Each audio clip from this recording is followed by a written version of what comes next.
to Game Crunch, your weekly video game podcast. My name's Mike Anastasia, and with me today we have Nick. Oh! I'm Brandon. Hey, what's up? And we're here to talk about games and Pokemon. Yeah. So, so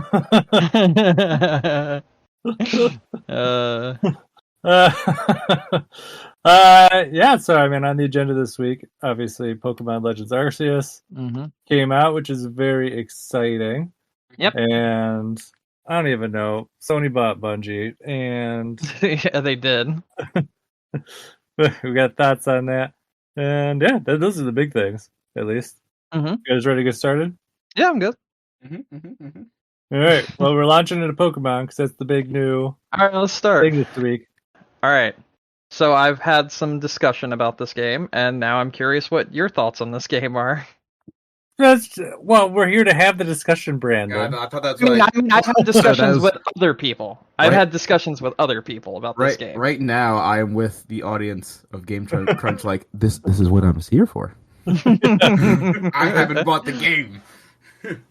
Well, let me start by saying, you guys can mark this on your fucking calendars. But if this game is not on my top 10 list, then we had a fucking amazing year this year. Yeah. Yeah, I feel the exact same way, honestly. Hmm. I am very taken back by just how wrong I was about this game. This is hands down my favorite Pokemon game since Black and White. And I love Black and White. And this is probably one of my favorite Pokemon games that's ever been made. Period. I think this might be one of my favorite Pokemon games since the originals. Like, Wow.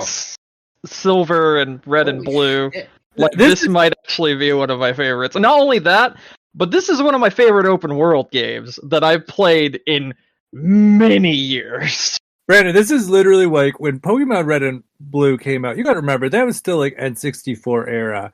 So, I mean, we had some idea of what like 3D gaming was like. And I think this game is what I imagined 3D Pokemon would be like. Yes, in a way. Yeah, there's some nuances and stuff there, but just kind of like hey, you can go around, you can go see things, you can catch Pokemon, they're just running around everywhere, and then, you find people, you battle them, and yeah, I mean, there's things that are not there, that are different, but I mean, those are things that Exactly. So I've actually heard a lot of people's complaints about this game, and I have looked at their complaints, and I've talked with people that have had complaints, and many of them are warranted. And and at the same time, I completely understand where several people are coming from. I don't understand where the people that are coming from that are like, this game doesn't look that good. Yeah, it's on a fucking Switch. What did you expect? but my point is, the people that say things like, it feels like this is a good starting point for something that will be much better in the future with like a sequel or like DLC and that sort of thing. I get that. I get why people would be like, okay, this game is alright. It's pretty okay. It's not bad. It's not super good. I understand those people.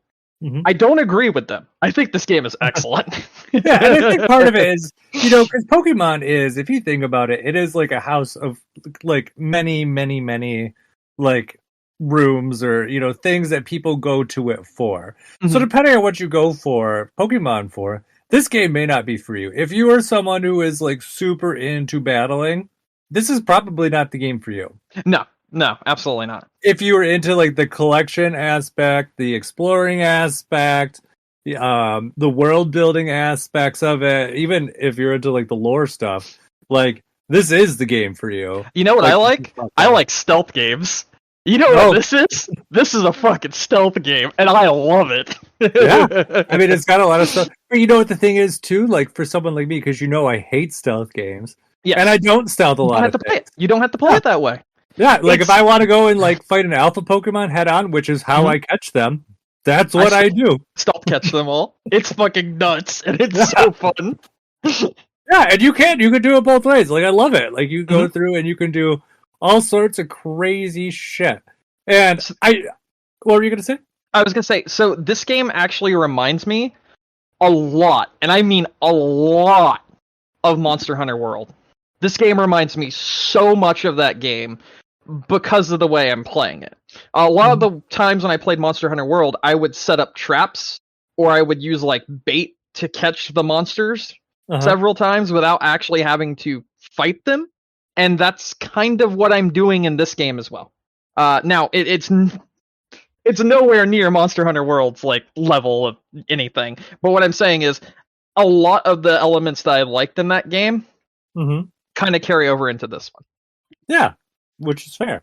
And this game is definitely built on the shoulders of a lot of different games. Like, I mean, you could definitely see like some Breath of the Wild aspects in there. Absolutely. You could even see like, you know, it's funny because the Metroidvania elements with not being able to go places until you get certain things later on. Yeah, but you know, it's even like they kind of like because they took that what is that I'm looking for? Those kind of like call Pokemon like they had in Pokemon Sun and Moon, where you could call them out and like they're like movement Pokemon, and you can go and do things with them. But then like some of the Pokemon, like if you come across the boulder that's in your way, you fucking throw a Pokemon at it and it will like rock smash it to pieces. Bro, like, Dear God has been my best friend because I like I said, I like stealth catching the alphas. So if I anger them or they get aggroed on me, I'm like and fucking pull out Dear God and then just run away until the aggro is gone. Oh yeah. Go catch some other shit and then come back and try catching them again. It's so much fun. It's almost this game it does a lot of the things that new Pokemon Snap did, but it doesn't make you do them. And that's what I like about it. So a lot of things, such as like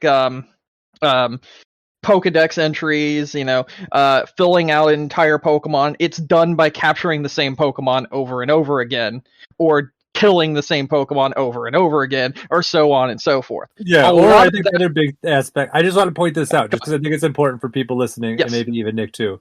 The other thing with the Pokedex entries is that it's also about battling with them too. Yes. So like, you don't necessarily have to go and catch like 50 fucking Wurmples to fill out the Pokedex.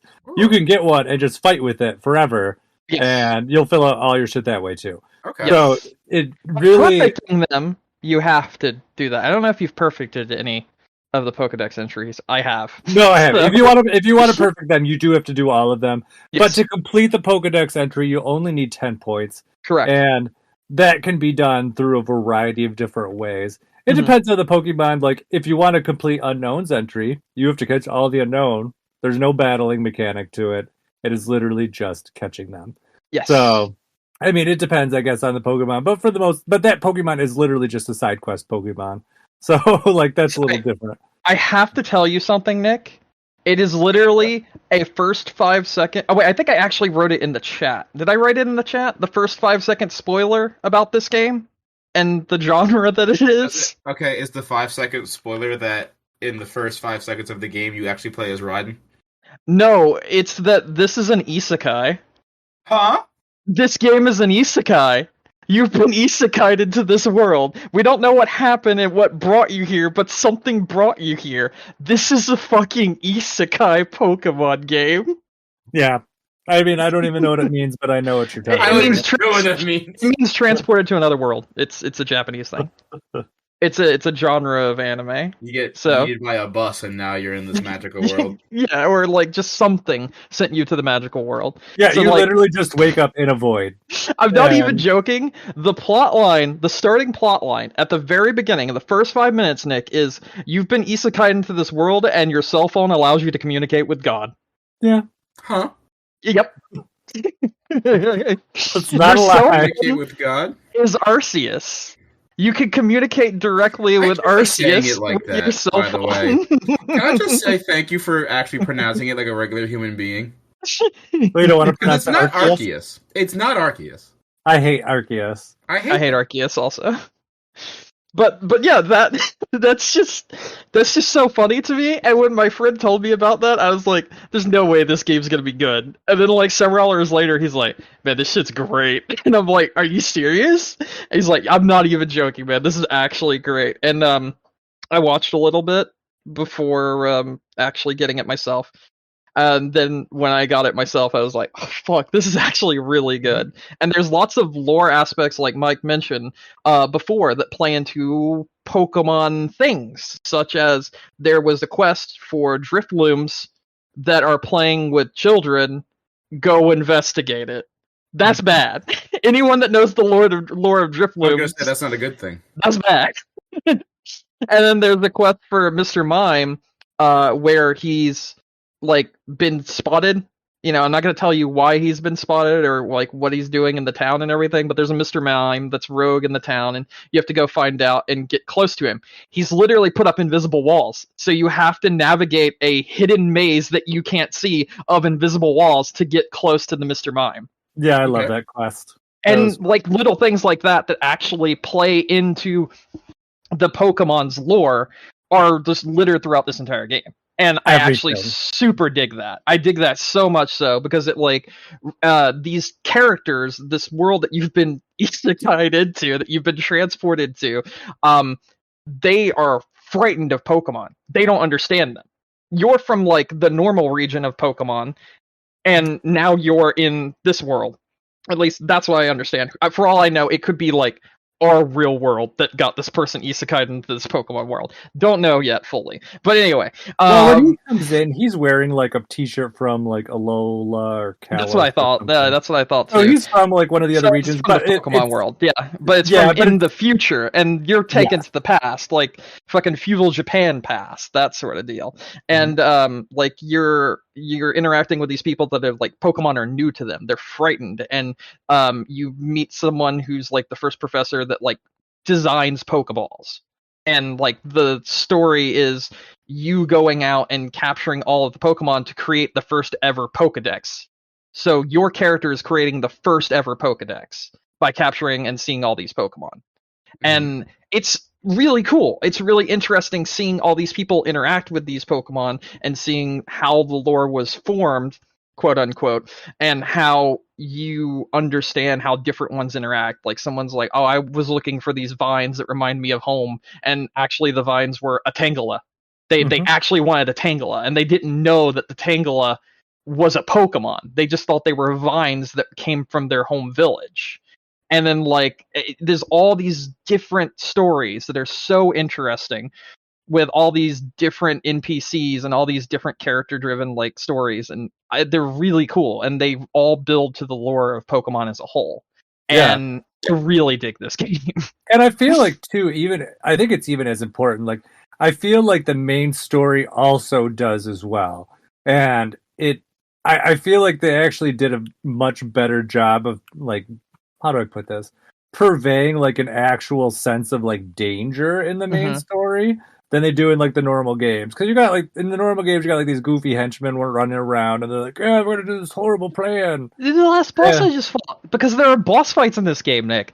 I had to use invincibility frames to dodge through a Pokemon's attack. I was Dark Souls rolling in a Pokemon game to avoid its attack. This game's good. This game's really fucking good. Yeah, it's the kind of shake-up that Pokemon needed, and I really like it. Yeah, and there's a shit ton to do, and there is, I don't know, like I said, just like tons of lore and stuff to explore. I mean, it is challenging in some ways. That I don't know how far you got. The I'm 22 hours in. Oh god, I'm so much better than you. I'm on the third. I just entered the third biome area. I don't know if there are any more after this, but I just now entered it. There are 5. Okay, I'm in the third. I am at a point where I will finish this game tonight. Like, finish. My friend finished it in 20 hours. Well, no, I mean, like, get 100%. Finish. Yeah. I don't think you can finish it in 20 hours. It may have been like 26, but he definitely finished it. He like, you could beat the main story. Yeah, that's what I meant. That's what I meant. Being the main story. Yeah. Yeah. No, I've done that. I'm like 5 Pokemon away from the complete Pokedex right now. Like perfected or like level 10? Well, like from having caught them all. Because okay. to get to the Arceus, you have to have caught them all. Okay. And that's like a fucking pain in the ass. Let me tell you which Pokemon are on my shit list. Cherub. I think that's the other form of it. like this like little form. That Pokemon can suck my dick. I hate it so much. Both of the fossil Pokemon. I don't like them. I just want the unknowns. I want to catch all of them. all the baby Pokemon, pretty much. They all suck. Yeah, like Pichu, Magby, Munchlax. Pichu literally in the first area. Yeah, and I still can't find it because it never fucking spawns. Oh, let me give you a hint. No, I know where it is. Oh. I know. I just can't find it. Oh, okay. I'm sorry. It just does not want to spawn. I got it. It has like a 6% spawn rate and doesn't want to. Really? I saw it with my first encounter with that alpha cat thing on the far right. Like when I first ran into the alpha, the Pichu was right in front of it, just sitting there, and it's like, it's sleeping. I'll catch it, and I did. Well, so yeah, that's pretty lucky. This cherry though, like it's one of those ones that's like in a tree, like you have to shake it, and it's in a bunch of different areas. But like if it blooms, it's uncatchable. Oh, okay, interesting. And so like if you run into it during the day, you're fucked. Because it's just like I threw like 30 Pokeballs at it, and I was like, I can't fucking catch this thing, and I just happened to catch that on Reddit earlier today, and I'm like, this son of a bitch. So interesting. All right. The fourth area is the best area to catch that one if you're looking for it. Cool. Me and Katie are like playing together like a little bit at a time. So like today we get the third area, and I think that's where the fish comes in. Am I correct in assuming that? I think it is. I don't know. Yes. Okay. Yeah, that's what we're gonna play up to today, and then tomorrow we'll move on from there. So we're basically taking our time and just experiencing the world and trying to go back and catch other things before like we go on to the next area. So we're just playing a little bit at a time and having fun with it. Like I play on the big TV, she plays handheld next to me on the couch. But she's not feeling it good today, so we're just chilling today. Yeah. I really like the what was I gonna say? All the Hisoan Pokemon. I do really like the new forms that they put in there. I think they're a lot of fun. Actually, my last there's a set of 4 Pokemon that absolutely wrecked me. They're legendary Pokemon. Oh, okay. You'll find them when you see them. Okay. Do it to a point. But those were out of everything. Like I didn't really have any major issues with anything else in terms of like dying, like blacking out or whatever. I fucked up and killed myself once. I didn't. Okay, so the deer that you get, you know, the first one, that thing. I'm trying to be as vague as humanly possible. I'm being as vague as humanly possible. But essentially, you get a mount, Nick, in the first area that you can ride on, and it's a deer of some type. I'll just leave it at that. And I had been jumping off of cliffs and not taking any fall damage. You know the heights area, like the first camp you set up. You know that really big cliff that's overlooking the heights area? I think so. There's lots of big cliffs. Yeah. No. Literally, it's above you. It's casting the shadow over the heights area in the first camp. It's the reason why it's called the Heights Camp. I climbed to the top of that, and then I said to Katie, yeah, I don't think you take any fall damage. I jumped off cliffs earlier. Nice. Here, look, I'll show you. And then I jumped off and fucking died. I landed in front of the camp where you would save the game, but I also broke both my legs and just fucking died. Did the GTA wasted thing pop up? Basically, you actually do have like red that forms around your screen, and then it goes to like pitch black and it says you blacked out, and then you respawn. The problem was the first cliff you jumped off of had to be the Highlander cliff. Well, I jumped off many cliffs before it, but I guess the one I jumped off of was the Highlander cliff, and I was not worthy. No. Yeah, I had an accident with the flying mount earlier today where I accidentally like turned it off when I was flying, and I just fell to the ground and died. Oh no. I was like, oops. I'm like, I thought I was a little bit closer than that. Yeah, so I mean, it does happen. And it's not like it's like super punishing. It's like, oh, here's some items that you had in your bag and you lost them. And so the other cool thing though is too, and I don't know if you've seen this yet, because I don't remember when it started happening to me, but on your map, you'll start seeing these little items show up, and they're people's satchels. And like it's their items that they dropped when they died. And you can get them and return them, and you'll get merit points for them. and yeah, and that will give you your items back if people find them. I think. Mm. But the merit points you can use to get the evolution items. There's a shop that sets up in Jubilife Village. So like if you need like a water stone or something, you could find them out in the world. But if you just want to like not wait for it, that's a good way to do it. So yeah, that's that. I think my only actual complaint about this game is the draw distance. I want to say.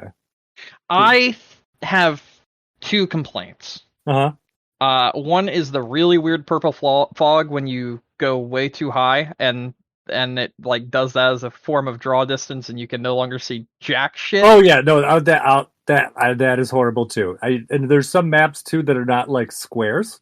Yes, and so I was actually battling an alpha, and I like went over a cliff. Like I just was like hiding over a cliff so that it would lose my view. Like it wouldn't see me anymore, so it would unaggro from me. And when I did that, I went too far to like the very edge of the map, and that purple fog came in, and then I couldn't see anything anymore, and it made it like I was essentially in the purple version of Silent Hill and could no longer see the alpha, even though it was like 2 feet in front of me, and I got fucked. So yeah, that's a legitimate issue, but again, that's a hardware issue. That's really all that was not a hardware issue. That one's not.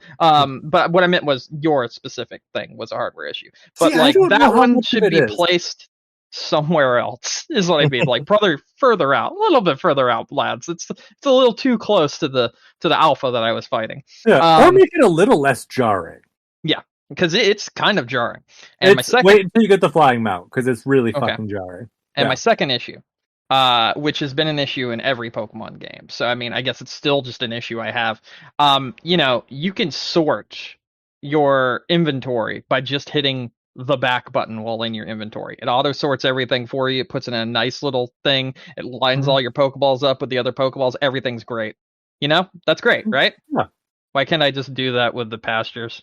Oh, I know. That would be so nice. I know. It would be so nice. That's the only two issues I legitimately have with the game.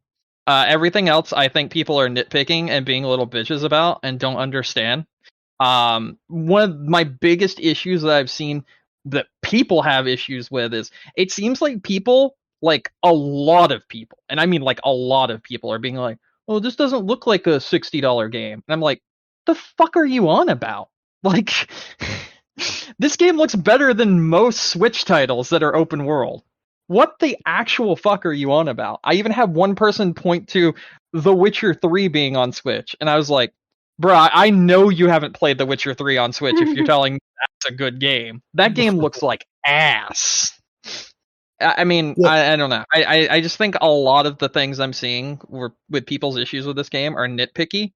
And then the critique that I've seen, some of the criticism, such as the fact that several people feels like that this is just a good starting point, but the gameplay here and the game itself just isn't to their liking. But they think that in the future with a sequel, or like I said, with DLC or whatever, the game will be enhanced and it'll become a better game over time. Or the series, if there is one that spawns from this, which I'm pretty sure there will become better over time and will get better with the sequels. And I do understand that point of view, and that's totally valid. But I don't feel that way. I feel like, yeah, it'll probably get better with time, but what we have right now is excellent. Oh yeah, I'm like very content with what we have. Mm-hmm. I think this is a great, and I mean I don't necessarily disagree with the sentiment though either. Oh, no, me neither. Me neither. I mean, they're gonna obviously build off this in some way, shape, or form. Like there's so many great things. Like I talked about a bunch of quality of life stuff last week, and I even thought of more that I didn't even mention last week. Like the fact that, like, when Pokemon evolve, it's not automatic anymore. That's true. I have a level 43 Bidoof Alpha that is fucking huge. And it's like, will you like to evolve me? And I'm like, no! Shut up! Yeah, it's just an option in your menu. If you want to press it, you can, but it does not, like, try to force it on you every time you battle, which is nice. Like, just like I said, the ability to change moves. And even the way that like affects evolutions, like if Eevee has like a fairy move, it can evolve into Sylveon, but you can take that off and then it can evolve into like Espeon, and I can't think of the other one right now.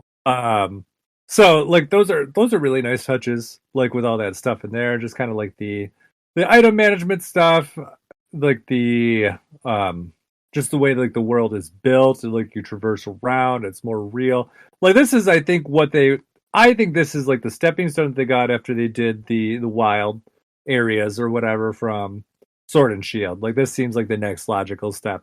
So I mean, I hope that's something that they include in whatever the next game is.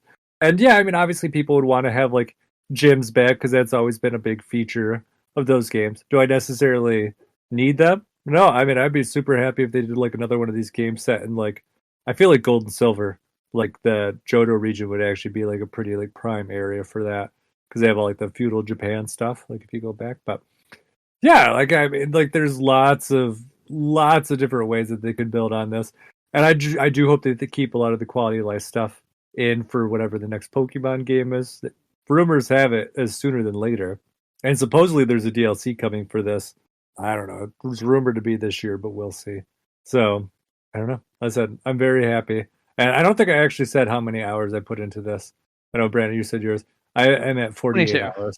You're what? 48? 48. Very nice. Oh my god. I told you I slept in the Brandon time slot. I didn't get this until late Saturday.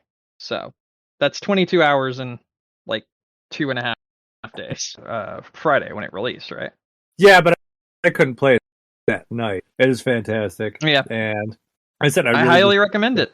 Yeah, It wasn't a shit show. It's actually something very interesting and different from your normal Pokemon game.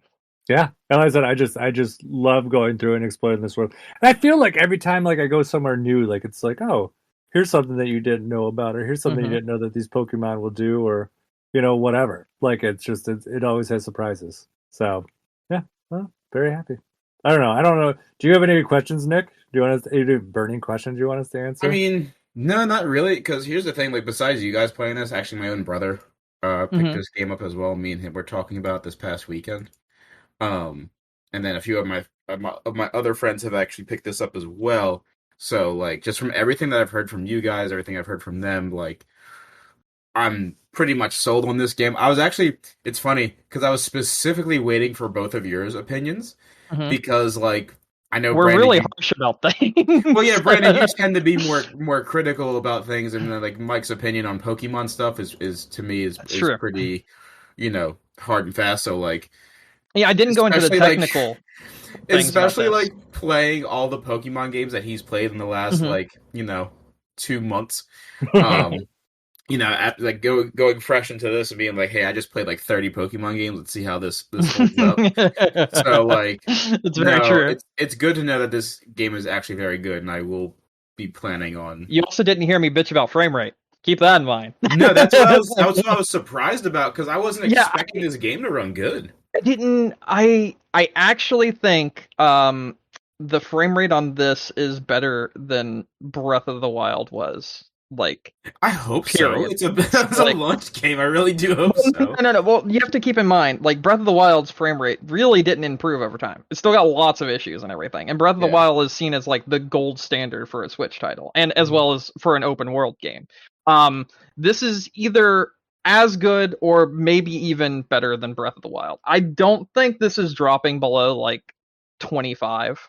So it's like within a very nice margin for error sort of like deal, especially for like these handheld kind of games. I played recently and also it doesn't, when the drops happen, it's not in a way that's jarring. It's not, it still feels smooth, and which is very different from the game I refunded, which was Shin Megami Tensei 5. That game was just a mess, and that would drop to like 25 FPS, but this just feels great. I don't really have any issues with it overall, like at all. I don't think there's any problems, and I think most of the drops are during like parts where you really don't notice it, or it doesn't affect the game itself.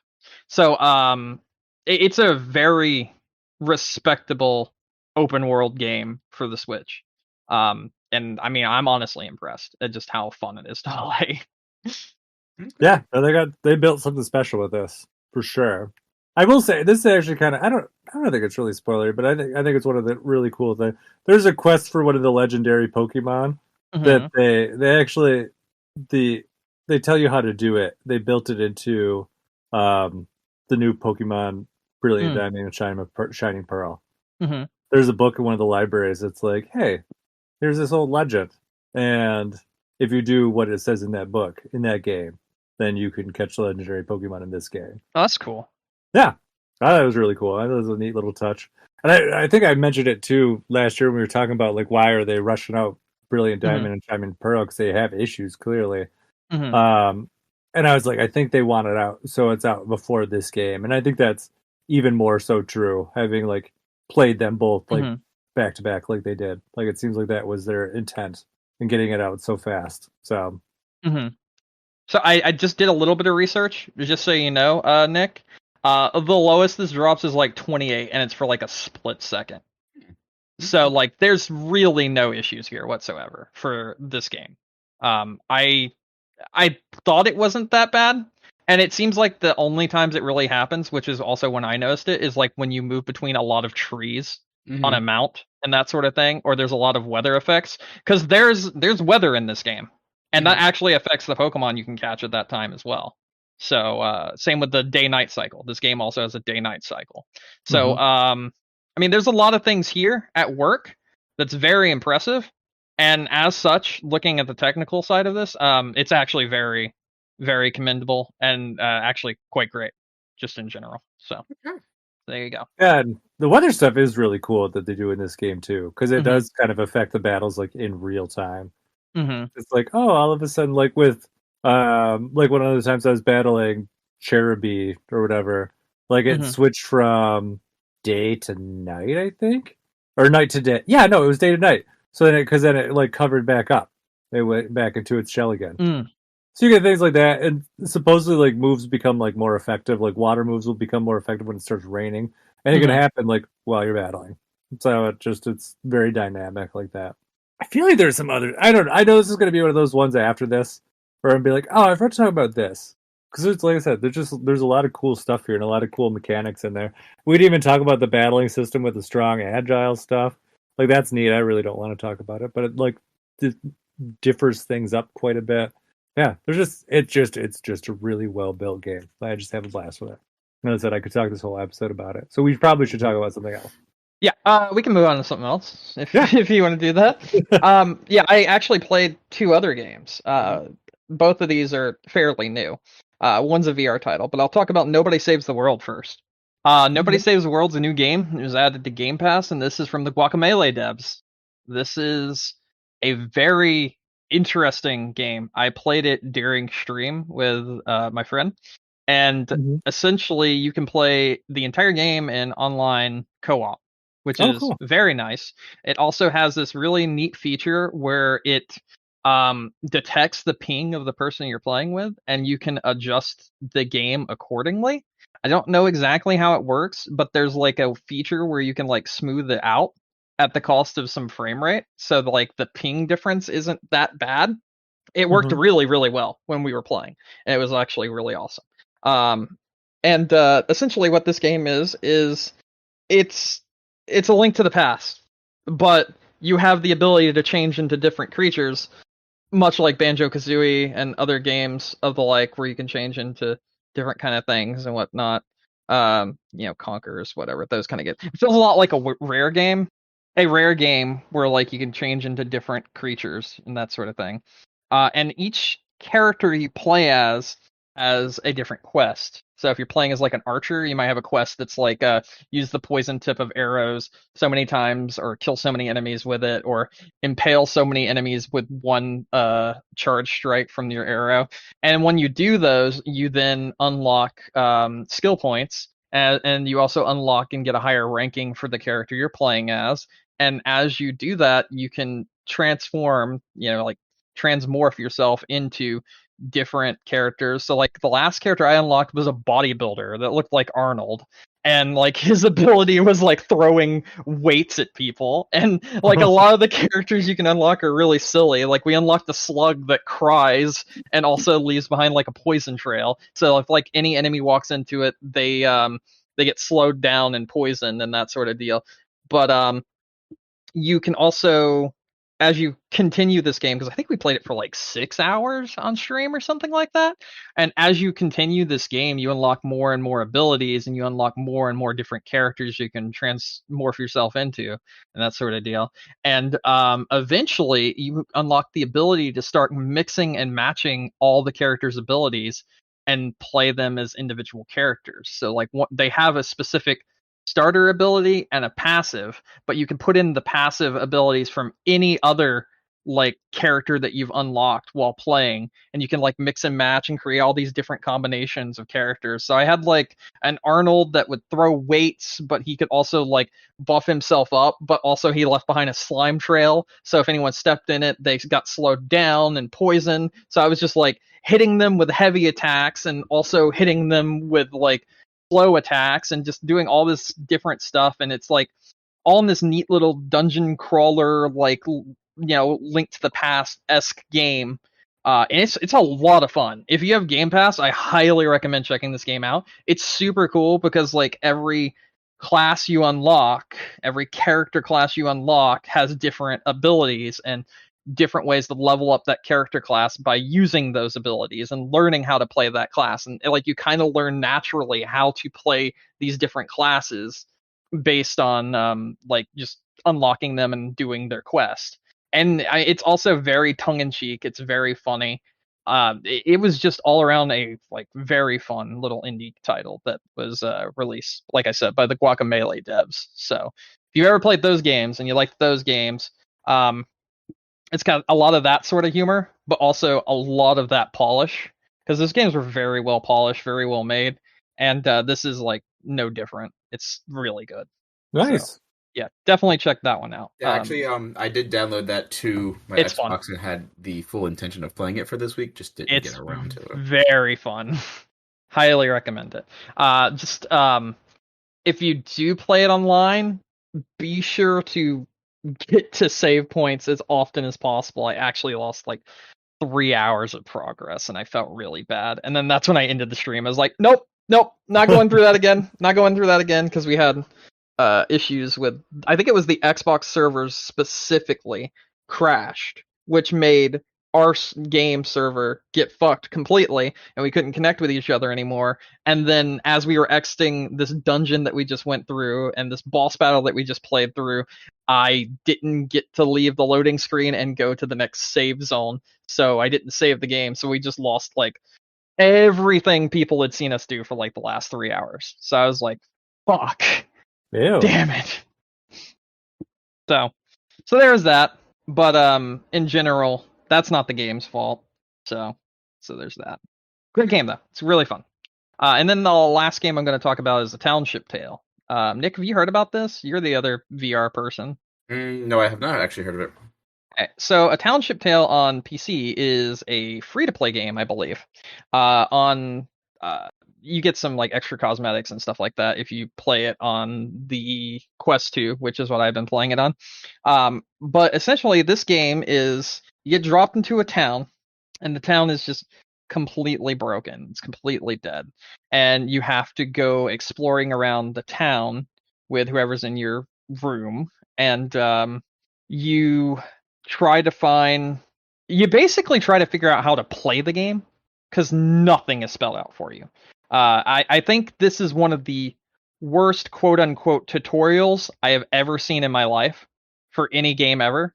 This game is very intentionally vague, to the point where several people didn't think this game was actually a game, and that it was just kind of like a big open world with nothing in it, and it was like they kind of got scammed. I've seen several people talk about that, but that's not the case. It's just very complicated, and I mean very complicated. So this is a open world survival game, and whenever you get into the game, you're going to, like I said, see a bunch of destroyed parts of your village that you need to rebuild. So you need to go out and you need to get the things to rebuild those. But you're not told how to do this in any means whatsoever. I'm going to spoil this for people so you can actually understand how to play this game. There are books inside of all of those buildings. If you turn to the final page in every single one of those buildings, there are recipes for different things, such as backpacks, such as crafting tools and other such things, you actually then have to physically take your hand in the game and rip the page out and place it into the like crafting area to start making those items. This is very complicated. It's never explained, and it's just kind of, you gotta figure it out more or less in this game. But, and this is the reason why I didn't give up. You have to individually build every item that you use. So if you're making a backpack for storage so that you can carry the items that you're getting, like chopping down trees and that sort of thing, you have to place each piece of wood onto a table and then like hammer in the nails at the right angle and actually physically in the game world create your backpack. It's not just a drop it in a box or put a few things on like a crafting table and voila, there's your backpack. You have to place the parts, you know, that you've gathered, and you have to actually hammer the nails in correctly so they go into place. And you have to do everything very meticulously, like you were actually building that item, which in itself is kind of a game in and of itself. It's very interesting the way it's done, but it's just so vague that it's really difficult to understand if you've never played the game or if you've never had someone explain how to play the game. But the general ideas that are there once you find out how to play this very difficult game are so cool, because you'll be like out getting like the bronze that you need, and then you have to like melt it down into a like a plate, and then you have to like chop off that part of the plate and actually make the dagger bits, and then you have to like put it in the fire and heat it up, and you have to like bring it over to the anvil and smash it with a hammer, and you have to like physically create this item in VR space before you can actually have this weapon. So it kind of feels a bit more like what's the word I'm looking for?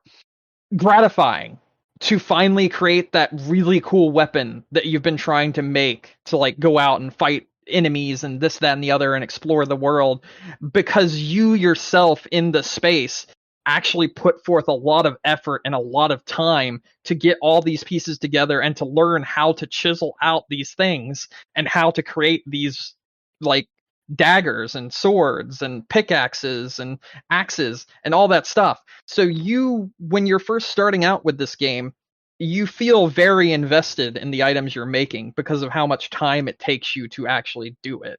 It's very, very disorienting, and it feels like there is nothing there in the game because it tells you nothing.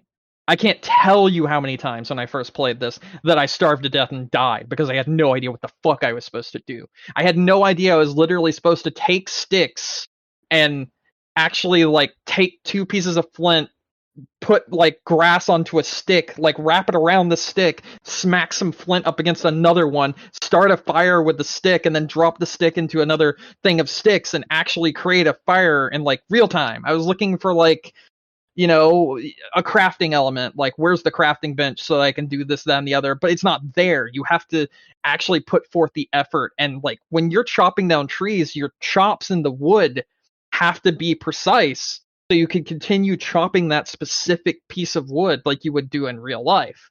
Now, this is very cartoony, like the way the game's designed, but the actual elements of playing it and of creating your items are very realistic, to the point where it's very overwhelming if you have no idea what to do. You actually like have to hold the chicken over a flame and not hold it too long or you'll burn it, and if you burn it then you can't eat it because it'll make you sick. So you have to have it on there for the right amount of time, and it's just very complicated. It's a very hard game, but it's so very satisfying when you learn its mechanics and learn how to do everything right. And it's probably one of the best survival games I've ever played because it actually feels like a survival game. I have been so tired after playing that game for just 2 hours because you really, really have to put your back into like slamming this axe with 2 hands. You have to like take both controllers in your hand and like literally do the like movements, the really like exaggerated hard movements, like you're actually trying to chop this down. There's actual resistance in the tree trunks and everything, and it's just super cool the way they have made this. It's just such a shame that they don't tell you anything before playing it. But if you have the time and if you want to play a survival game and actually see something that's super interesting in VR, this game's really cool. It's like $10 if you buy it on the Quest, and like I said, it's free, I think, on PC. And if it's not free, it's probably only $10 there as well. But yeah, this game is super innovative because of just how hardcore it feels to try to play this game. I got so frustrated so many times because like I put the wood down and I chiseled out everything I needed for the handle, and then like I missed one piece and I completely fucked it up, and the 8 pieces of wood that I just went and got are completely for nothing now, so I gotta dump that on the floor, and oh look, I only have 4 pieces left that I could salvage from what I just tried to make, so I have to go get 2 more pieces off of some tree out in fuck knows whereville, and I have to put my back into this shit again and try chopping it down, and it's just so complicated, but it's so satisfying once you get it. Once it clicks, it's like, damn, this is cool. So yeah, that's pretty interesting. That's a Township Tale. It's a very interesting game. Very fun. Very fun. There you go. That's it. That's what I played. Okay. Okay. Nick, has he returned to an oldie but goodie? I did actually. So when I logged in, or turned my Xbox on rather this week, and I was installing the new Game Pass games that had came out, it dawned on me that I was like, oh hey, by the way, all of my favorite game series one of my favorite game series, I should say, is on Game Pass. So I downloaded Fallout 3 onto my Series S because I completely forgot that they completely like, I don't want to say redid these games, but they applied like a new coat of paint to them, because didn't they do like game boosts to all the older Fallouts, something like that? Let me I don't know. check. I'll just Google that. Yes, so they have like an FPS boost for Fallout, and it's very noticeable. I think this is actually like besides playing it on PC. Actually, no, not even that. Playing this on the Series S has probably been the best time I've had playing it because it just runs so good. The frame rate is a consistent 60 frames, and this is more probably of a NVMe on a next gen hardware thing, but like the game loads incredibly fast. So, and it's exactly as I remember. It's Fallout 3. Although I did kind of throw up in my mouth a little bit because I remembered that I bought this game when it was brand new, and it's like 15 years old this year. So like, like yeah, like I don't know, I don't like that. Can I ask a question of you? I'm now that you've played Fallout 3, obviously both on PC and now on your Series X, because you have a Series X, right? I have Series S. Series S. Sorry, that's what I meant. My mistake. Do you feel like currently PC gaming is not worth the money that people have to put into it at all? No, absolutely not. Or do you feel like so you don't feel that way, or what are you saying? So my thing is, right, if Xboxes are readily available, because Xboxes have like, you can plug in a monitor obviously to it, you can plug in a mouse and keyboard to it. Yes. I've debated on setting up a stream setup with just my Series S, because my computer doesn't do like 4K and everything. Yeah, my Series S does, and it's faster than my computer. Yep. So my thing is, for people, I mean, obviously, like, there's always be people who like, I need to build like the bleedingest of edge of computer tech, and those people are very valid, and I salute you because you make, some very awesome setups. But I would say for your more traditional gamer, having an Xbox and Game Pass, you're pretty much set. Yeah. For the most part. I feel like 4K is way too hard to run on PC right now. Like, period. The only thing, right? The only thing that I could say that would feel lacking from that experience, and I mean, you could fix this maybe by getting like, I don't even know how, like, what would be the best course of action to fix this. It would be like the communications, because like obviously like most people game over Discord. Oh yeah. And most of the time, if I'm gaming on my computer, I'm using Discord. So if there was like, obviously Xbox Party Chat exists, but not everybody's always playing the same thing, right? Or not everybody is on the same, like, I can't be on my Xbox and be on Discord with somebody who's on PC, I guess I should say. Anyway, yeah, I get you. Well, no, because like there's no like native Discord integration with the Xbox. So like if there was something like that, otherwise you just kind of have to, I don't know, I guess put like a wireless earbud in and connect to it with your phone. Or yeah, I mean, I was gonna say that's what I was gonna say. Like for instance, with me, I have an older iPhone and not even older, but like maybe 2 or 3 years older Android. They both still have the headphone jack. Both of them do. So like I have a wireless headset and receiver, and you can literally run a wire from the wireless receiver into your phone, and then have both Xbox and Discord literally at the same time. Mind you, I wouldn't suggest, like, if somebody wanted to use either console as like a streaming device. Yes. I wouldn't say it'd be the best idea to start your Twitch career with just an Xbox. No, but I do actually have an idea for that as well, and I've been using it for a while. You don't even need a capture card to stream PS5 and Xbox Series S, even using something like OBS, because I found a very smart way to do so. You may know that cloud gaming is a thing on the Xbox, and so is console streaming to your computer. Yes. So like being able to cloud stream from your Xbox to your computer. If you were to take that window and then capture that window on OBS, which I do, you then play with your controller on your TV, but it's capturing the window on your computer, and then you're also able to use something like OBS, and since you're using cloud streaming to do the streaming as well as streaming with OBS, you can have Discord, you can have Mumble, you can have fucking TeamSpeak, you can have anything that you wanted, and that's how you do the thing. And that's how I do it. That's how I do it every week. That's almost a throwback. I feel like we're getting completely off, but it's fine. That's almost like a throwback to when they had like a 2 setup streaming rig, where like you'd have one PC would be like the game playing PC, and then you'd have the secondary PC as like, this is my encoding PC, and this is you don't even need a strong PC for this though. You could literally do it on a laptop. You could do it on like realistically, yes. Realistically, you could do this on a Steam Deck when they release. Realistically, if you want to get fucking down and dirty with this shit, you can go get yourself a Raspberry Pi. I was gonna say that too. Get yourself a Raspberry Pi and just fucking go bananas with Chromium, and you'd be fine. It's very true. But no, like, to answer your question, I feel like I don't see a huge need to build your own custom PC anymore. These big PP boy PCs.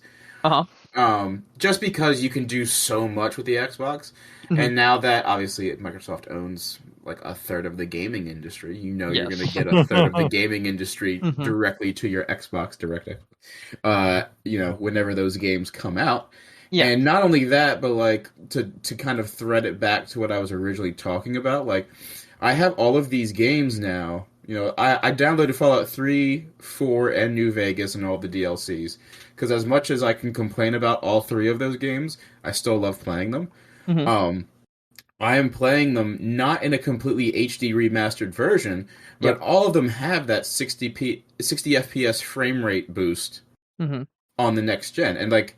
That's not the only, like, there's a large list of games that you can do that to, and it doesn't even stop there, because like there's some other games on this list, like if you want to play, hold on, I just laughed because Hyperscape's on here, and that game's dead. Yeah, that was announced recently. Yep, that game is dead. But there's some games on here that you can boost up to 120 FPS, like Battlefield 5, which is pretty fucking sweet. But that's like on the Series X only for some of those.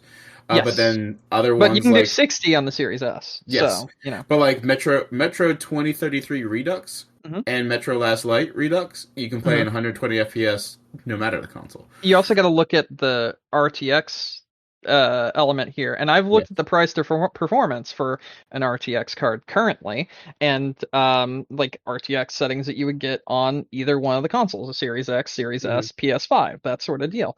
The price to performance, if you can get them at actual, default values whenever they become more readily available, is way, way beyond a PC. I mean, I've got like, this is not a flex. This is me literally saying I'm a fucking idiot. I have like a $2,000 PC. Like I do.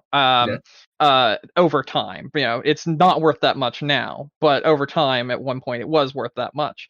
And I would rather play my PlayStation 5, my Xbox Series S, any day of the week. I would rather stream from either of those systems any day of the week, because not only is it cheaper if you don't have a system like mine, but also you're going to have way less issues with the actual games you play because of drivers and shit like that. NVIDIA, their driver support, it can be good at times. Sometimes they can just put out a shit one. Sometimes it may be good, sometimes it may be shit. Now, in AMD, I hear all they put out is shit drivers, so there's that as well. So you've got a lot to take into consideration, and most of the time now, I would much rather play games on my consoles than my PC, because it's just way less hassle. Even though I have the ability to play like 4K, ultra wide, this, that, and the other, people don't really support that. And spoiler alert, some of these consoles actually support that as well. For instance, Death Stranding. Death Stranding supports ultra wide screens on the PlayStation 5, and it is sick. It is so cool. So when you have things like that happening on consoles, it's very hard to be like, yeah, go buy a PC for so much more money than you would even be paying for the scalping prices of a Series S, Series X, PS5 right now. It's so hard to validate that. I would much rather tell you to even just pay a scalper for your console over buying a PC at this point right now. It's just not worth it. And I am PC man through and through, but the more I deal with the bullshit that these companies are doing when it comes to PC gaming, when it comes to the actual development of games on the systems, on the PC as well, as the like driver problems, the Windows 10, Windows 11, Windows whatever the fuck kind of package it is we have out for that specific day, completely could fuck over everything you've set up. Has happened to me multiple times when I go to stream. It's wonderful. Let me tell you how many times my fucking audio inputs have gotten completely fucked because of a Windows update.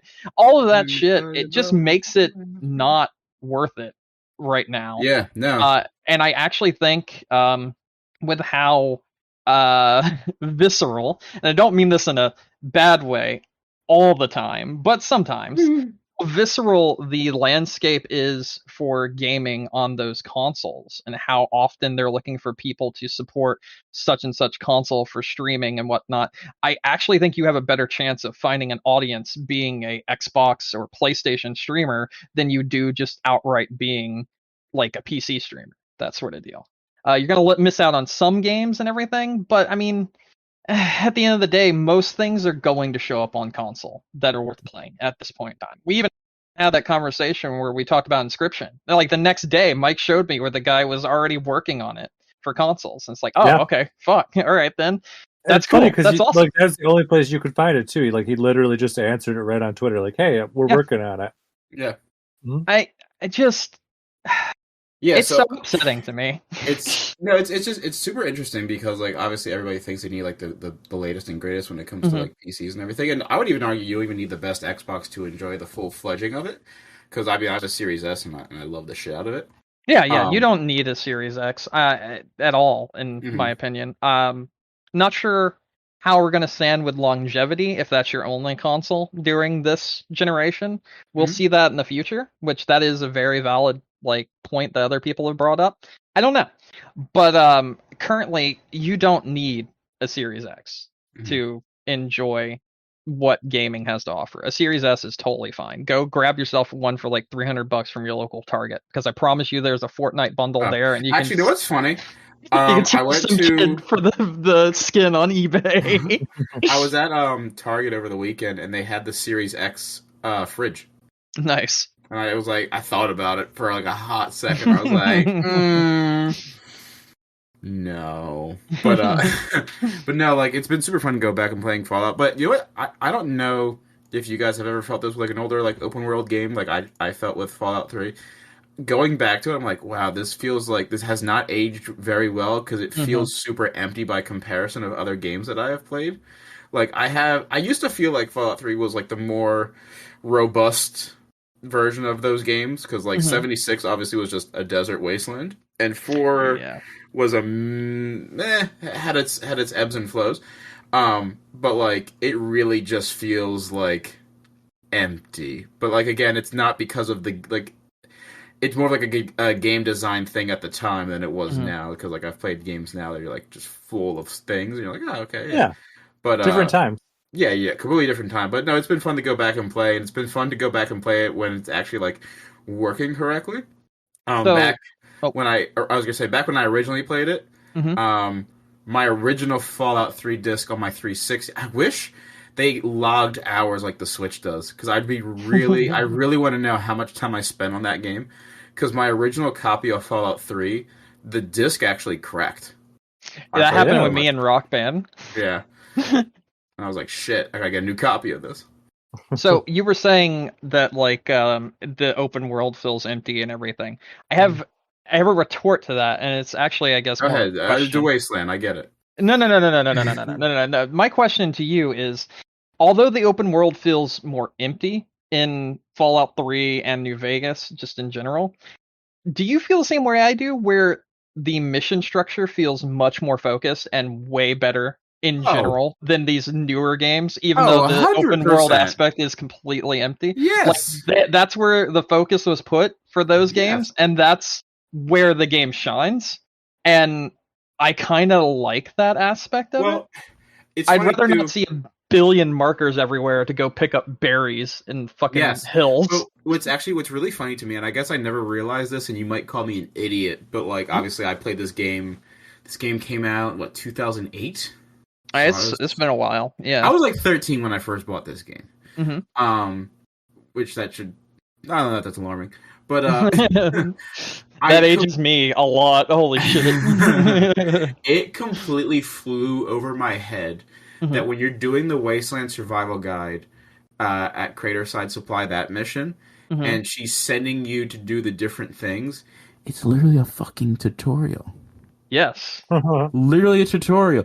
She's like, all right, go to the Super Duper Mart, find me this shit, and you're like, oh, I'm gonna learn how to hack a computer. I'm gonna learn how to do. I'm like, this fucking game is a tutorial. I've been bamboozled for the past 15 years. You want to know something that'll blow your mind even more so? Please. I think you mentioned that you played the Mega Man X collection at some point. Is that correct? Yes. The first stage of Mega Man X is a tutorial. Yes, it is. It does not feel like a tutorial at all.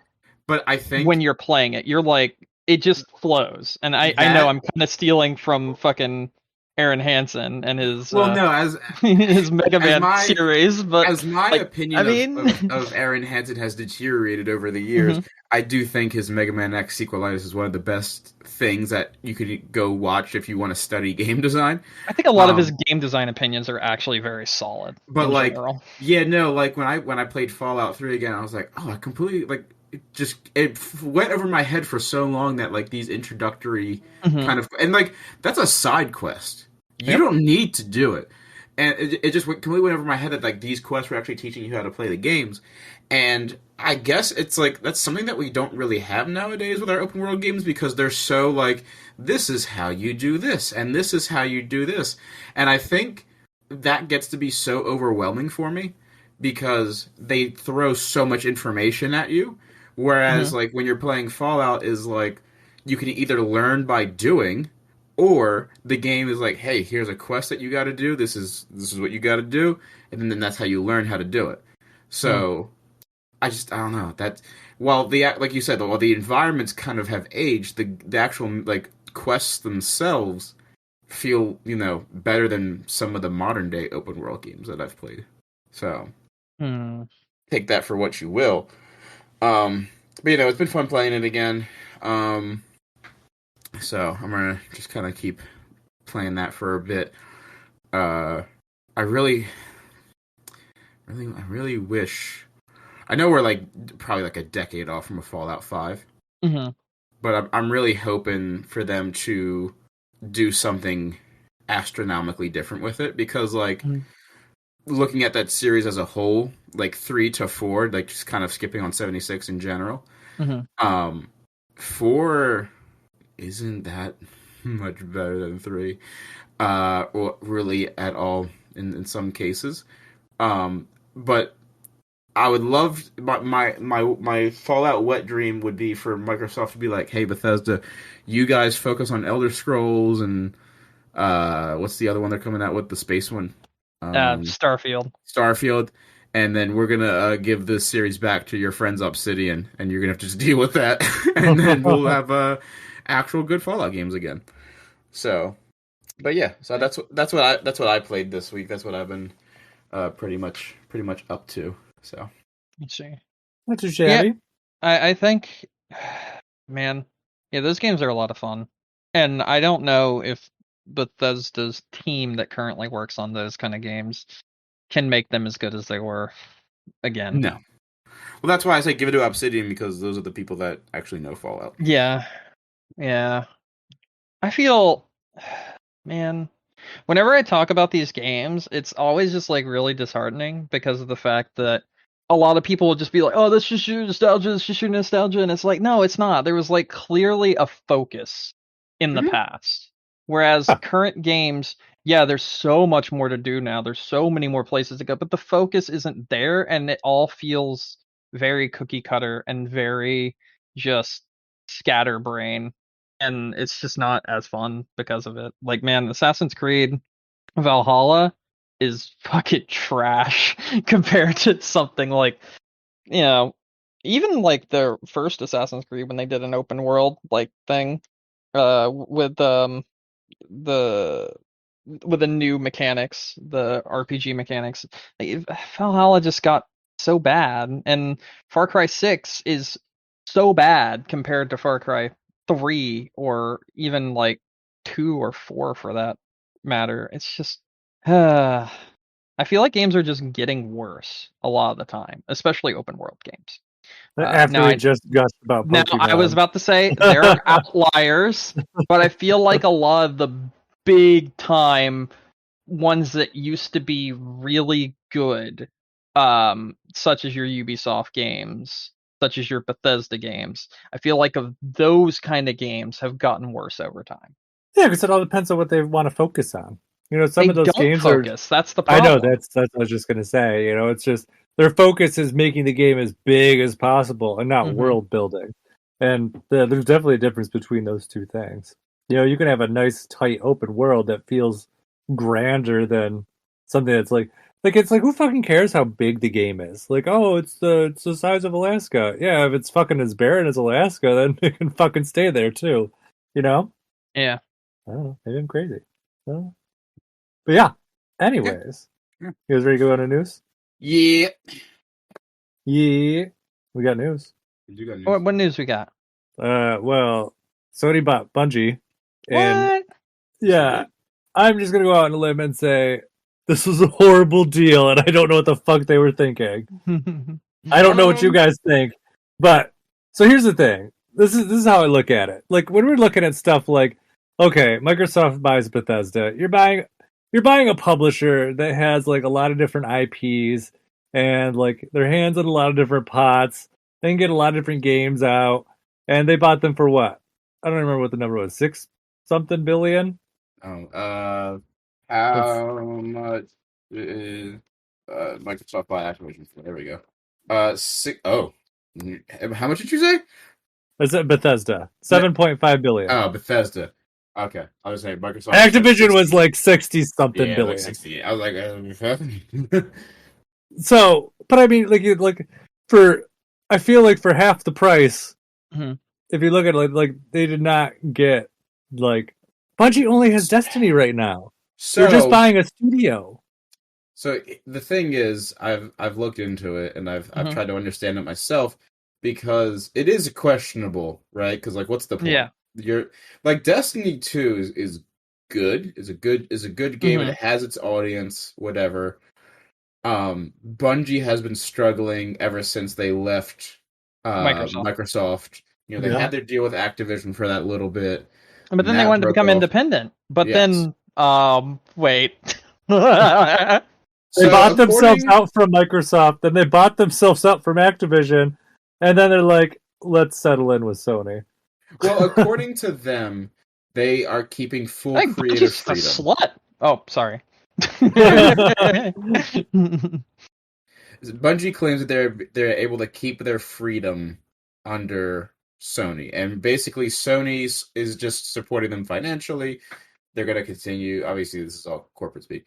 They're going to keep, supporting Destiny 2 on all platforms and for other games. From what it looks like on Sony's end, so Bungie's getting money. Sony is getting Bungie's experience with games as a service, and that's what they're mostly going for. That's what they're getting out of this deal with Bungie, because nobody at Sony knows how to handle games as a service, and Bungie has obviously been doing it for the better part of a decade. Yeah, and Bungie's actually okay at doing it. I don't disagree with Bungie as a company. My thing is that's a lot of acquisition money capital spent on a studio. A studio is only as valuable as the people who are there. True. And if they had a mass exodus and Sony's just left with Destiny as their only tangible reward, that's not a tangible reward. No, you're right.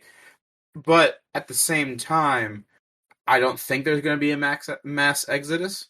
Oh no, I'm not saying there will. Promise of creative freedom, and what else was I going to say? Shit. Oh, so in terms of obviously Bungie has had their fair share of time in the news over the past year with different things, just like Activision, Blizzard, and all that. But just that aside, right? Those problems aside, just boiling it down. You haven't heard much negative, at least I haven't heard much negative talk of Destiny 2 and the services that Destiny 2 provides. And it's Phil Spencer's most played game, from what I understand.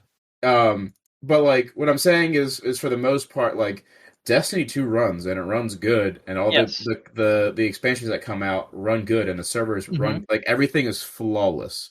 They've done a good job building the lore up from where it was nothing. I will say, making a community. In the year of our Lord 2022, having a live game like that, having an always-on internet service game like that run pretty damn flawlessly is impressive. That's pretty crazy. That's impressive. So they weren't, like I said, they weren't going for Destiny. They were going for their experience. I was going to say whatever their next thing might be also. Well, that too, but that's still supposedly going to be multi-platform. Supposedly. What Sony's probably going to do is they'll be like, hey, can we borrow some of your people to show our people how to do this shit? And then, work on it with them, I would assume. But I feel like the deal here is more beneficial for Bungie anyway, because now they can get money again. They get more money coming in. I see. And probably more advertising as well. So you know what I think of this deal in terms of if I was going to compare it to another one that has happened in the past, you know which one I view it the most as? What's that? BioWare. Ooh. This is a BioWare deal for me. Yeah. I think this is I think this is the heads of Bungie being look guys, we can't fucking pass up this money right now. It will put us in a sweet spot. We won't have to worry about shit again. Sony needs us for the capabilities that we have. And even if you don't look at the games as a service stuff, we kind of joked about it last week with the Activision Microsoft thing, but Sony has an obvious void of first person shooters now, assuming that Call of Duty does eventually not come back. So I mean that fills a void for them, but I just that price tag is it's too high, I think, for what they spent. But who knows? Yeah. I mean, it might be good for them, and it might not be good. We'll see. I mean, there's a lot of dormant IP as well within Sony's back catalog that I think. You mean Bungie? What's that? You said in Sony's back catalog. I was asking, do you mean not Bungie's? No, because Bungie's back catalog is Halo, Destiny, and Marathon Dundee all. That's it. Well, I mean, Marathon's good. Yeah, but I'm saying like nobody's clamoring for a new Marathon game. That's true. What I'm saying is there's a lot of games in Sony's back catalog that maybe like, for instance, like Guerrilla's never going to make another Killzone game, right? Yeah. Or Insomniac's probably never going to make another Resistance game. But Bungie could. 110% Bungie could make another Resistance. That's what I'm saying, is that there's older franchises that Sony has that if given to Bungie, like, hey, can you guys like revamp this for a new generation? So that's my long and short of that too, is that because like I said, Guerrilla's definitely moved on, Insomniac has moved on, like they're done.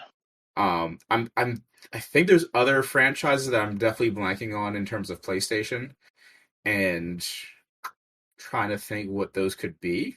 But those are the immediate ones that come to mind. So, interestingly enough, though, they did say that this is not the only acquisition Sony's going to have this year. So I don't know if you guys want to like write this episode number down and come back to it. But if you were betting about who else Sony's going to buy this year, if you had one guess, who are they going to get? Let me think. No one I care about. Not the question. I don't. Because I heard one that's definitely not going to happen. I thought it was funny that somebody even suggested it. What was it? Square Enix. Oh yeah, no. If I had to guess one company that Sony could buy, and that have they've had exclusive elements of them before in the past. Also, the free bingo space is Kojima Productions. My guess is that one either. My guess is Capcom. Capcom? Yeah, I could see Sony buying Capcom. See, I don't think it's going to be a big acquisition if they do it. You know who I think they're going to do? I think it's similar in vein about what you're saying. I think they're going to go with the people that did No Man's Sky. I think they're going to do something like that. No, there's no way they would ever have anything to do with Sony again. They have outright said that they are remaining independent, and they would never, because of how bad their experience was, they would never do that again. And like the Squid Games guy said he'll never. And the Squid Games guy said he would never make another Squid Game season until Netflix came and waved a ton of cash in his face. Listen. Here's my takeaway from that.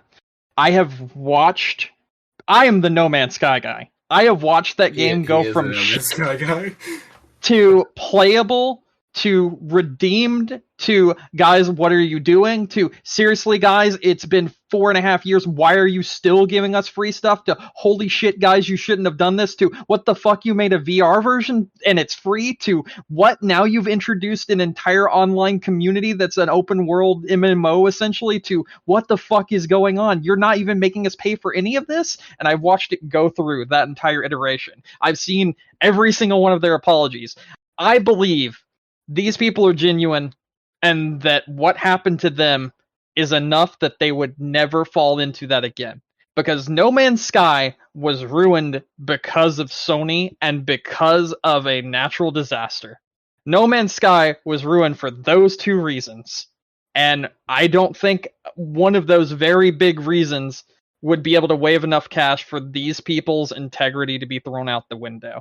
These people have so much integrity that I honestly believe, with them doing as much as they did to win back people that they didn't have to do, they could have just fucking ran away, that they won't fall into that trap again.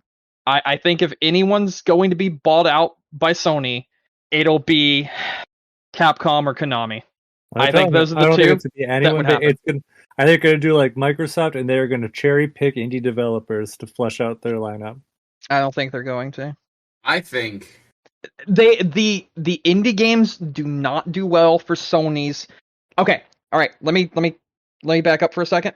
Yeah, go ahead. If there is one thing I have seen since the beginning of time, and I don't mean every single PlayStation fan is this way. That was Adam and Eve and Brandon, but Brandon was there with his yeah, exactly. If there's anything I've seen, it's how disrespectful the community that Sony has is to indie titles. They always complain that a free indie title is given. They always complain. They always think it's lesser to them. They always think it's bad. They always think no matter what, that it's just a shit title that's put in there to flesh out PlayStation Plus. I cannot tell you how many times since the beginning of PlayStation Plus that I've seen people complain about legitimately good indie titles just because the community of Sony and the community of people that are in the Sony space and only the Sony space, the giant Sony fan base, like the fanboys portion of the fanboys base, I cannot tell you how many times I just openly see them shit on indie titles. There's no way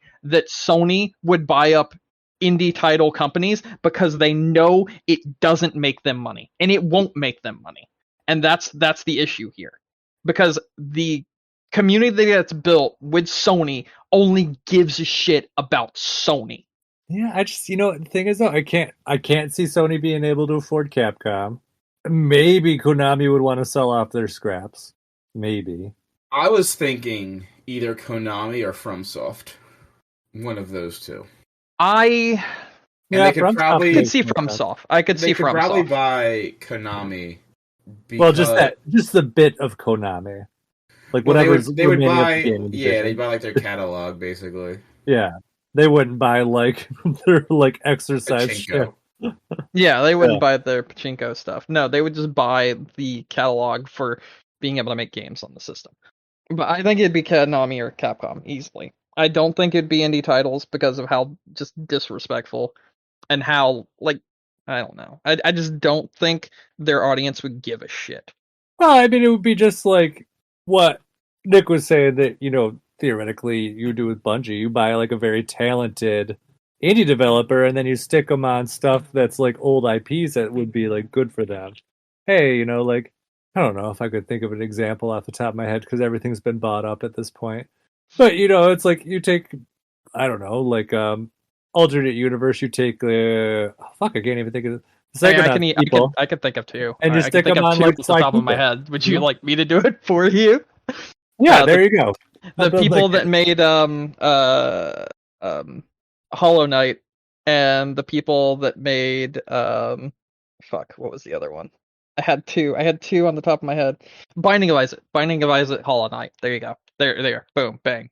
Take those two indie developers. But even so, they would just see them as the community that Sony has created would just see them as shit indie titles and completely ignore them. That's what I'm saying. If you stick them on Sony's IPs, then nobody will give a fuck.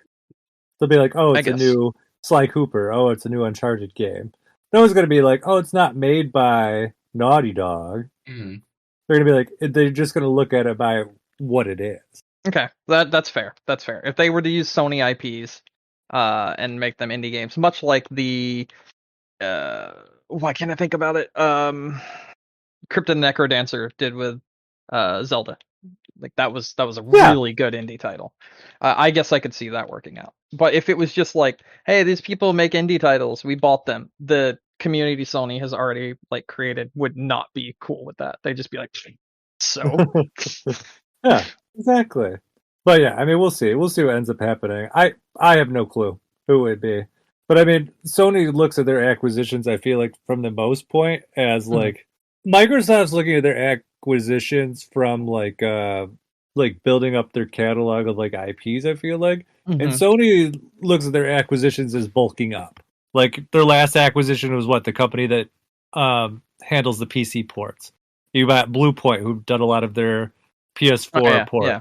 I mean, that was already leaked too. Like there was that leaked enunciation of them being bought. Bluepoint. You know what's really funny? and I wouldn't put it past Sony for how petty they are. I mentioned this in our chat, but one of Phil Spencer's actual favorite games that he often plays and is very known among the community is Destiny 2. I wouldn't put it past Sony to be like, yo, fuck Phil Spencer. You gotta come play the game over here now, bitch. That's what you get. Wouldn't surprise me. I just find that hilarious that that's like an actual, very well-known thing among the Destiny community, and then it's just like, We bought Activision. Yeah, well, we bought your favorite game. Get fucked. Honestly, though, considering like how slow the Destiny launches is, assuming Destiny 2 is going to be supported through the rest of the lifespan of the Xbox, he probably won't miss anything on Destiny 3 for a while. Well, I mean, there's a big expansion that releases in like a week. It does. Yeah, it's still coming out on Xbox. Oh, of course, yes, but I just mean like, we don't know what they're gonna do to sweeten that Destiny deal. Like exclusives for your character and everything, depending on what system you play on. And also, when you boil that down, then you gotta take into account that you can actually just play the game on PC as well. But if there's those exclusives, people might be like, "Fuck, I gotta go play the game on." Like, there are people that literally ordered Domino's Pizza to get an emote for Final Fantasy 14. Let's not forget that. You almost did. People that are big fans of something, especially MMO style games, will go out of their way to get that item. And if that means buying a Sony console, I mean, they might do it. I want to point out, if you don't think Phil Spencer owns a PlayStation 5, you're kidding yourself anyways. Oh, yeah, he definitely has a PS5. Well, I didn't mean specifically just Phil Spencer buying the console. I meant anyone in the... Yeah. So, earlier this week, and by earlier this week, I mean yesterday, I believe, the show 2022 was announced. Not only is it coming to Switch now, it's also day one Game Pass. That's pretty funny. So a Sony-made game from San Diego Studios is a day one Game Pass game. That's actually pretty fucking good.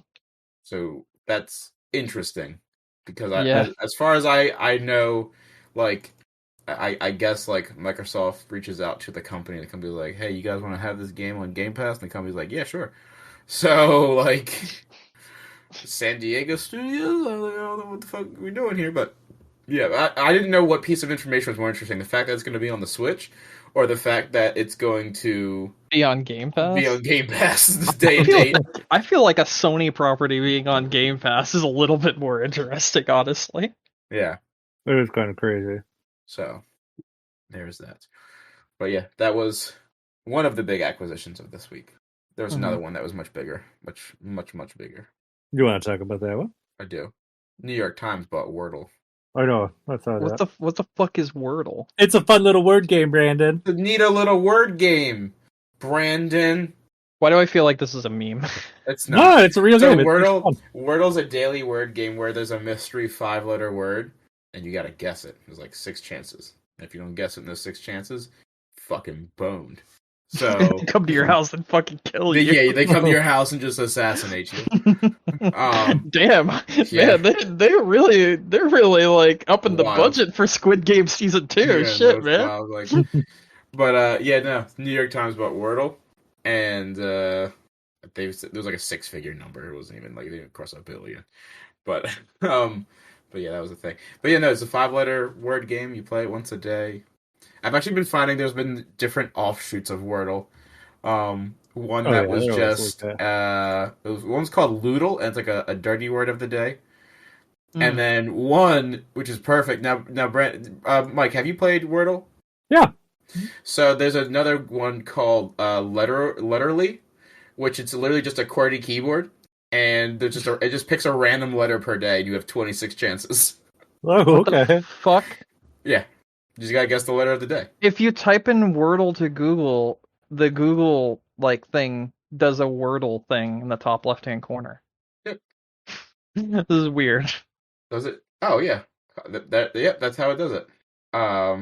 So yeah. I mean, there's gonna be paywalls on this fucking. Well, it's funny because in the terminology of the acquisition article posted by the New York Times, they're like, it's going to be initially free. And I was like, that's crazy. Ain't nobody gonna pay to play. I'm not paying to play Wordle. Fuck you. No, never. No. It's fun. Like, it's kind of one of those, like, oh, this is kind of neat kind of games. If I remember to play 2 hours ago. Here's how to save Wordle on your phone in its pure pre-New York Times format. Damn. So, that's that. But yeah, this is a little funny little funny thing I wanted to put in there. But I actually had like a real news thing I want to talk about. Yeah. So Brandon, you didn't watch it. Mike, did you watch the Halo TV trailer? No. Mm-mm. Neither of you did. All right, so I actually just watched it right before the podcast started, and I get what's that fucking not Boba Fett show? What's the other show? The Mandalorian. I get big Mandalorian vibes from it. Okay. And it takes place. It seems like it takes place before Combat Evolved because, like, in the trailer they show Master Chief getting Cortana and them discovering a Halo ring. Mm-hmm. So I actually, to be completely honest, I'm not up and up on any of the Halo lore, any of the books. I just play the games because they're fun. I do know that people were getting psyched because some of the characters that are being showcased in the show are like some deep cut type characters. But other than that, it looks cool. I don't actually have Paramount Plus, but I don't have it, but sometimes I have it when I want to watch WWE for free and not pay for their pay-per-views. I do know, though, another detail is that it's a separate timeline. Like, it's not like you shouldn't go into this show and expect to see like Halo 1, 2, and 3 in the like as it's told in the games. So it's like it's new for most parties involved. So I assume they're taking like the original lore books and just kind of building a story a la like Marvel does, where like they have the comic books, they have a general guideline of what's happening, and then they take a lot of creative freedoms with it. So I don't know. I think Paramount. Let me see how much Paramount Plus is a year. It's only like $5 a month, dude. It's like $6. Is it $6 a month? It's like nothing. Cheap. Is it? Yeah. Really? I thought it was it's $5 a month. You're right. And it has Paramount Plus and show. Yeah. What are you gonna say? I know 911 movie. So, Yeah, like, really? but so I was already like on the fence about getting it. It has the original cast too. Oh shit! It does have the original cast. Oh, okay. Yeah. All right. I'm vibing with this. This is good. Yeah. So, I will probably once the show because the show doesn't start till March. I'll probably sign up for like a free trial and watch whatever they have. I don't know if they're going to dump it all at one time or if they're going to like do whatever. You know, it's going to be a weekly show. It could. I mean, I don't know. Netflix dumps everything at one time. Marvel does a weekly show. So no, Netflix is like the only one that dumps anymore, pretty much. Yeah. No, just so you know, Netflix actually doesn't dump a lot now. They make it appear like they dump a lot at one time, but what they really do is like dump the first half of something. Or I know they did that with JoJo. 1/4.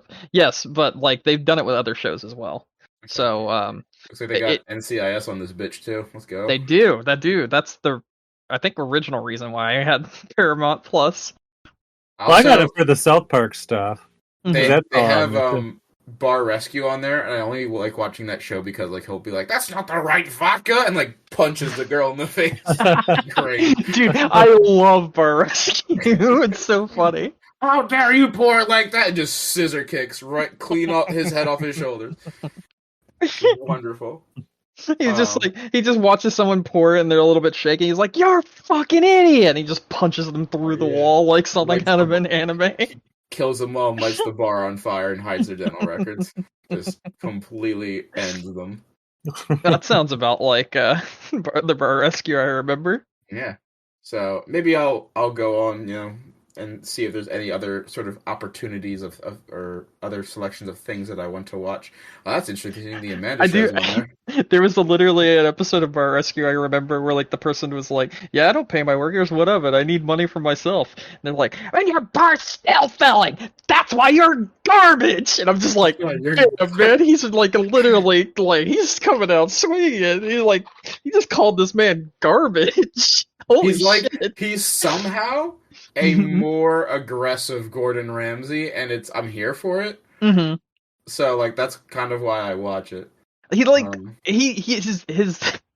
in the right place. Yeah. The way he just does things is just so aggressive, and it's hilarious. He goes in there, he's like, "Your food is spoiled," and he like smashes a plate over their head. Is he really this aggressive?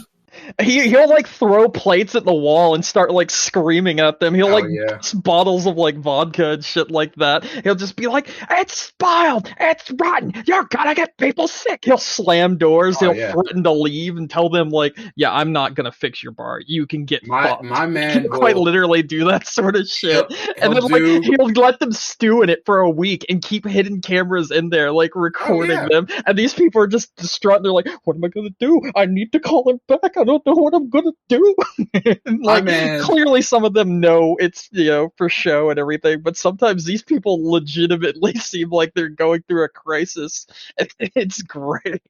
My man will do a bump off the bar, yell at them for combining 2 bottles of the same liquor, and then stab them in the throat 32 times. That sounds about right. No, that sounds about right. But no, when the original Sonic Adventure show's on here too.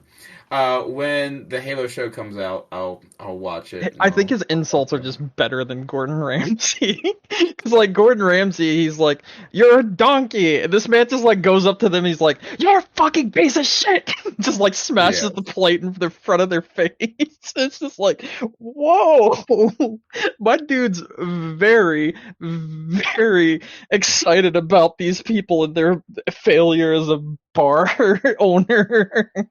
Like, he'd just get up in their face and just be a gigantic asshole, but it's like a lot of the people he does it to, it's like they totally deserve it, but it's like refreshing. They see someone just call someone a fucking piece of shit and then break all their stuff inside their bar. But so the Halo series comes out Thursday, March 24th. Mm-hmm. So there's that. So if you're into that sort of a thing. Did you ever see the episode? I'm sorry, I'm still stuck on bar rescue. That's fine. Did you ever see the episode where the bar was so bad they had a horse come in, and then the horse like slipped everywhere and just started shitting all over the bar? No, what the fuck? That was an episode that happened, and he's like, "What the fuck is wrong with you? You have a horse that's shitting on the floor." Like the owners like in the back just like sitting down like, "I don't feel like fixing this," and the bartending people are just like doing shoey at the fucking bar. It was hilarious. They like incredible. They had like the homeless person's like shoe, and they just poured vodka in, and they're like blah blah blah, just drinking it. They're partying up and everything, and the horse just came in, slipped and shit everywhere. It's so fucking funny. Good God, what a time! That show's fucking riot sometimes. I'm not making this up, Mike. I'm actually not making this up. This is things that have happened on that show before. Her brand.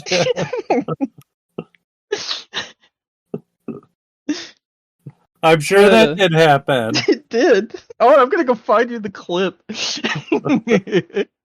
I got Paramount Plus. I should just watch Google's it. Horse shitting all over bar. Bar rescue horse in bar episode. Horse bar. Horse shitting in bar. Google, show me bar shit horse.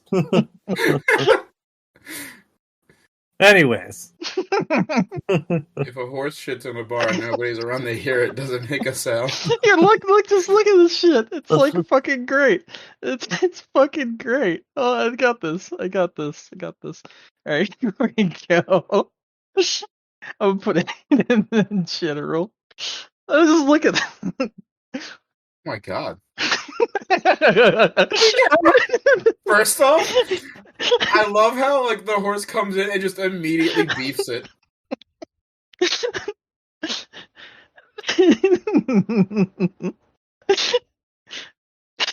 I love this show. It's so fucking. It's scary. It's just poop. Comes in, beefs it, shits on the floor, refuses to elaborate, leaves. Oh, good God. Incredible. I can't wait till this pops up in my like Spotify feed, like episode 450 or shit bar. I know all your YouTube suggestions are gonna be like about like shitting. I really want that to either be the title or just Bungie's a slut. It probably will be one of those two. Incredible. Just his face at like 1:48, he's just like he just looks like he just did a line straight off the entire bar table, and his eyes are just big as fuck, screaming about the horror. God, this show's so fucking funny. Check it out. Anyways. Yes. You guys ready to wrap up? I am. All right. Thank you everyone for listening to us tonight. Don't forget you can find us on iTunes, Stitcher, Google, Amazon, or wherever you get your podcasts. If you want to reach out to us, we're on Facebook, Twitter. You can send us an email at gamecrunchcast@gmail.com. Brandon. Hello. Any final thoughts? I stream every Saturday. Kagato Asuka, KGATOASUKA, 7 p.m. Eastern Standard Time. See you there. All right. Nick? I've got nothing. Nothing. All right. Well, with that said, my name is Mike Anastasia. You can find me online. I'm Clash of Penguin on Twitter or your favorite gaming console. Until next week, game on. Game on. Game.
You're laughing about horse shit, Brandon.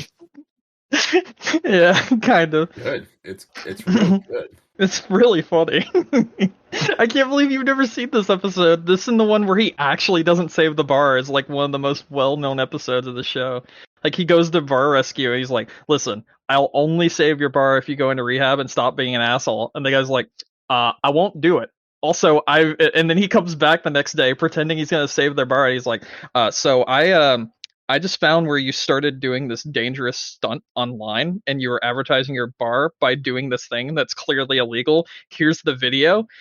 Here's this, that, and the other. Not only am I not going to save your bar, but fuck you, I'm getting the authorities involved."